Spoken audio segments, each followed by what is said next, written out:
Dennis McQuail in 1972 described audience as a temporary collective. I agree with this theory, as it is a certain stereotype of person who come together as a group to similarly enjoy a product at the same time, but also for a short period of time, which is why we use digital technologies to speak to our audience, Hartley 1987, and to easily communicate with them through technological convergence, PJ Fury 2004, and convergence culture, Henry Jenkins 2008. Our own audience of indicated 16 to 25 ABC1 would all come together to view our product at the same time because of a similar interest. This is one of the ways in which media products can create a community or global village, McLuhan.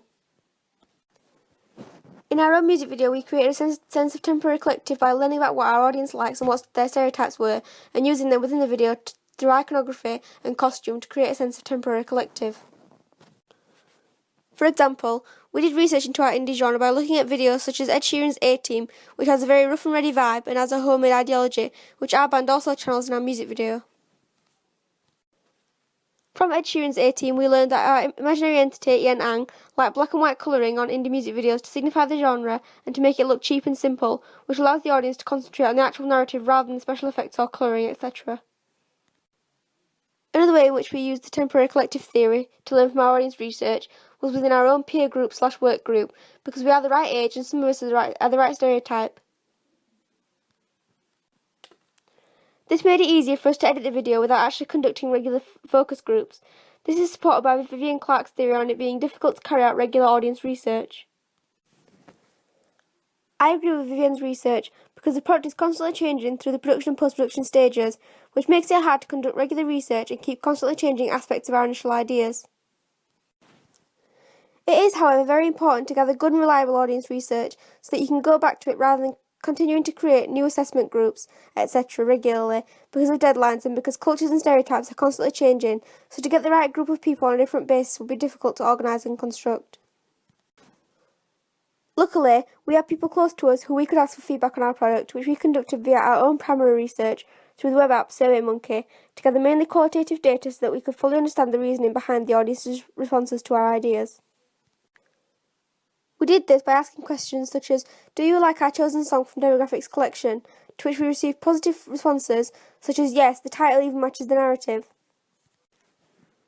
We also asked the band's opinion of all the changes we made. We mainly received positive feedback from the band such as looks good guys, which gives us positive reinforcement and reassures us that our work is suitable standard, because although audience is very important from a fan perspective, it's even more important from the perspective of the client, because they're the ones that benefit from the branding overall.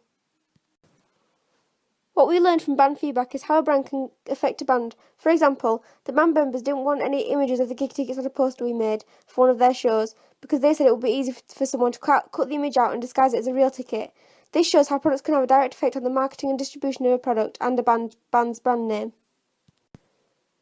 Within pre-production, we created an imaginary entity, Yen Ang, and also researched into media packs by magazines such as NME. This helped us greatly, as working towards a specific person with a background story and knowing their likes and dislikes helped us to control our ideas. For example, we originally had plans to pastiche a While She Sleeps video in which each stock character of Vladimir Prop had their names next to them to clearly point out the narrative, almost comically, between the boys and the band.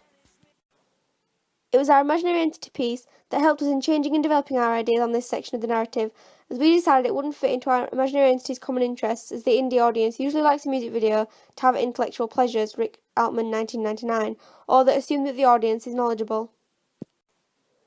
It also helped our group in the post-production stages of our work, as we used Adobe Premiere CS 5.5, and more specifically the Razor tool, to create a jump cut effect from narrative to performance, which is a common convention of indie music videos, because the cuts match the beat of the music. For example, we used jump cutting in the chorus scene to jump cut between shots of the band members and the narrative to show how they link together, and also to fit with the beat of the music, which is a common convention of music videos, Andrew Goodwin 1992.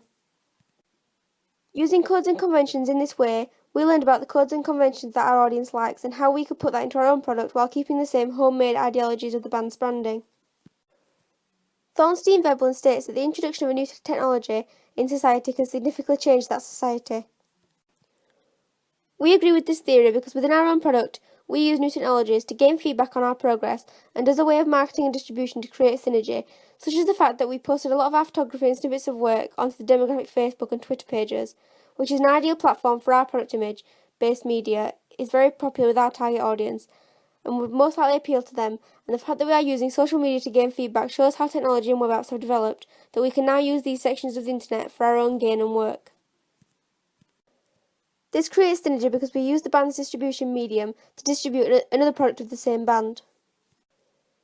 Another point to make about this particular section is that using these social media connected to the fan base was especially important for our group, because the audience are arguably the most important group because they are the main consumers of demographics products and are the people buying into the brand.